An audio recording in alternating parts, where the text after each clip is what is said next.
Նախ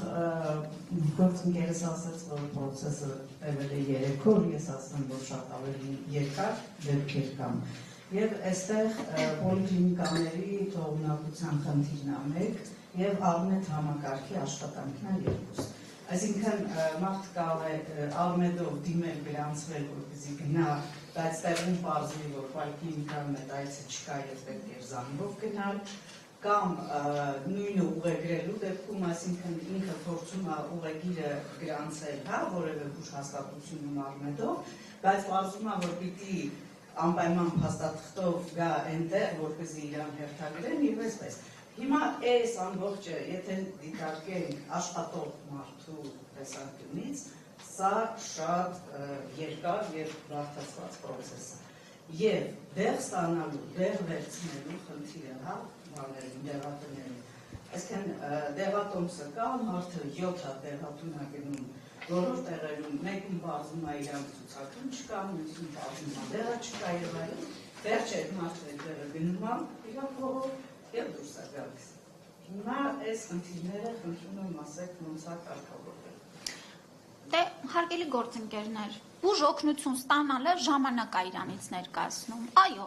բժիշկը պետքա ձեզ հարցեր տա, այո, պիտի գնաք ներկայանաք, այո, պիտի հետազոտություն անցնեք, այո, պետքա վիրահատություն անցնեք։ Հիմա դնենք, ասենք, գիտեք, աշխատող մարդը բան չի պիտի այսքան ժամանակ ծախսի բուժօգնությունից օգտվի։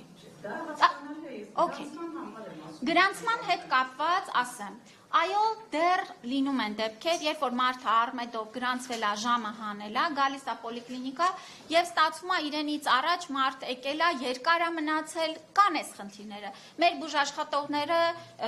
ըստ էության այսպիսի մեծ մասշտաբով էլեկտրոնային ուրեմն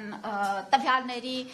ներմուծման մասով փորձառությունը ամեն օր ավելի լավանում է։ Մենք ավելի կրճատում ենք այն ինֆորմացիան, որ պիտի այդ պահին լրացնեն։ Եվ այո, աշխատանքները դեռ շատ ունենք անելու, որ այս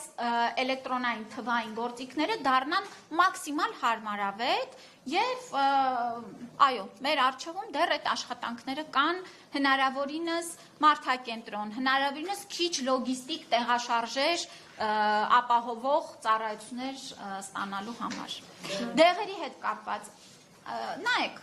այո, լինում է, որ մի դեղատանը տվյալ դեղը վերջացել է։ Հիմա կարիք է լինում, որ մեկ դեղատոմսի մեջ գրված մի քանի դեղերը, մարդը մի քանի դեղատուն մտնի, որ կարողանա ձեռք բերի։ Սա էլ ասեմ ինչի հետ է կապված։ Տեսեք, սա առաջին ամիսն է, որ